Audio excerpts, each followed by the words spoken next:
He said, we need help at Elimination Chamber.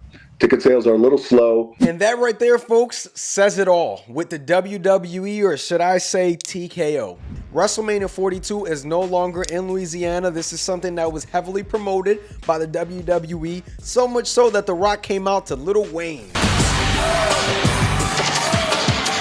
Yes, The Rock came out to Lil Wayne, made the announcement, we're going to the Mercedes Dome. WrestleMania is coming back to New Orleans! All that stuff, and yeah, now it's no longer happening. Could it be because TKO wanted more money? Probably. Vegas probably made an offer that they could not refuse, and according to the insiders, dirt sheets, and everybody else, they're going to Vegas. But what we do know officially is that it is no longer happening in Louisiana for 2026. Lots of people said it may go to Saudi. Man, oh man, I really hope that it didn't go to Saudi. I'll tell you guys that much. We are now looking at what's going on. Yes, Vegas had record-breaking profit margins, but is it really worth it to put your consumer on the back burner for more profit margins? They're pricing out tickets. They're pricing out the people that could actually want to take their families to these events. And yes, there are some people that can afford it, and that's okay. That's perfect. But you are hurting the average fan, the average hardcore fan that may want to take their family. I mean, for God's sakes, you're selling $40,000 SummerSlam tickets. Yeah, let me just not go buy my house, but let me just go buy some, some SummerSlam tickets. Shout out to the people that can afford that. I'm not hating, but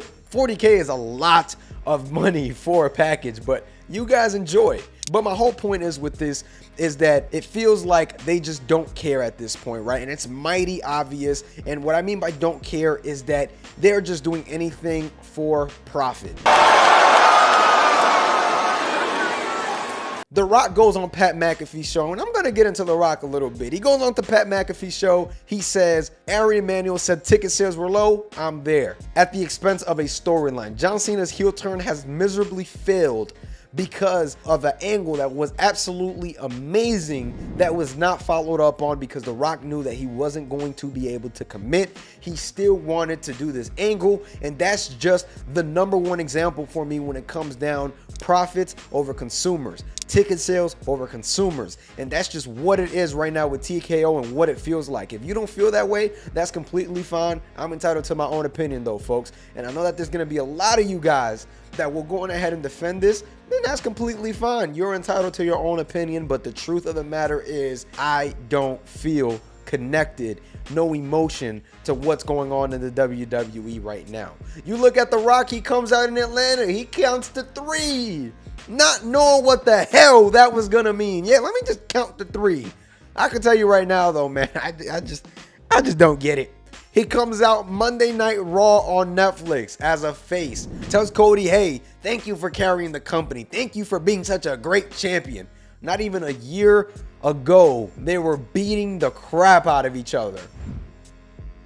Then he goes to Chamber and tries to get Cody to turn, and it doesn't work out, and then he goes back to heel again. It just doesn't make sense, right? The Rock wants to be involved badly, and of course it doesn't help that Ari Emanuel is calling his phone when ticket sales are low. You have to understand that you're hurting the stories at the expense of more money. That's just what it is when you look at this, right? It just doesn't make sense as to how they don't know this, and I'm sure that Triple H probably doesn't even have any fault at this. It just feels like slowly but surely WWE is kind of going down the drain, and this is something that happens when new companies take over another company, and you start to feel the effects and see the effects as a consumer maybe a year and some change later. And that's about the time that we're at now. WrestleMania 40 was great, it was awesome, but then we started to see things change. Now we're looking at WrestleMania 42 and things have begun to change. People have bought flights,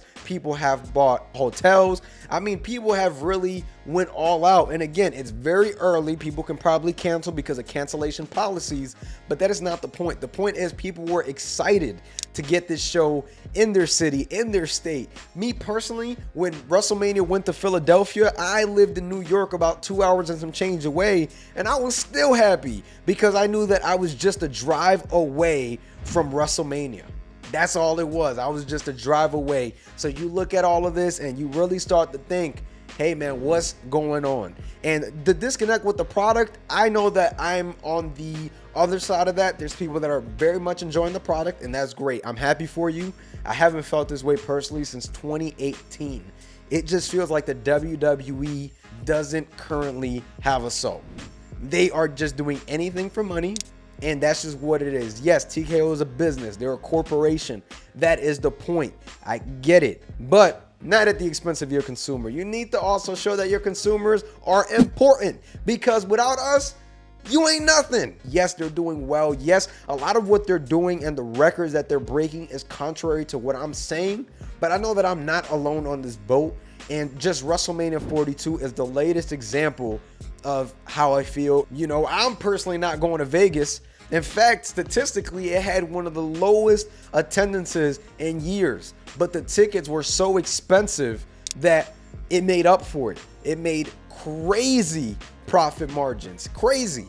I mean, they broke the gate for how much money has been made at a WrestleMania, regardless of, you know, the WrestleMania audiences. And I don't mean that it's super low. I don't mean that at all. But when you compare the amount to, hey, we had 70,000 plus at WrestleMania, and now you look and you had about 50s, mid 50s, which is still amazing. Don't get me wrong. But you look at that, and now you look at the other WrestleManias, it shows you, hey, tickets are expensive. Because if the tickets were better priced, I probably would have gone. But I also felt like the road to WrestleMania was not intriguing enough for me to go. Even the Cody and Cena match didn't sell me as much as it should. And don't even get me started on Cena's retirement tour, as I feel that it really hasn't hit any expectations. Maybe it will at some point, but right now this is just the way that I feel about the product. And I know a lot of people feel this way too, and you guys just gonna have to let me know, man, because TKO, I'm kind of scared of what's gonna happen to this product, especially with how celebrity infested it has become. Travis Scott interrupting the main event of WrestleMania, doing an Undertaker-like long entrance. Now you got Quavo showing up in the crowds. Like, they always have a celebrity in the crowd, which is super interesting. I don't mind Bad Bunny showing up. He's shown that he can do it. Like, we've seen some celebrities come by and show that they're great at it, and they just appreciate the product, but a lot of it is just not starting to make sense. It's even infesting, you know, the WWE 2K games and all of that, but that's a conversation for another day. It is worrisome. You know, they're doing all of this, and WrestleMania 42 should definitely wake those people up that are not yet aware of what the WWE is doing.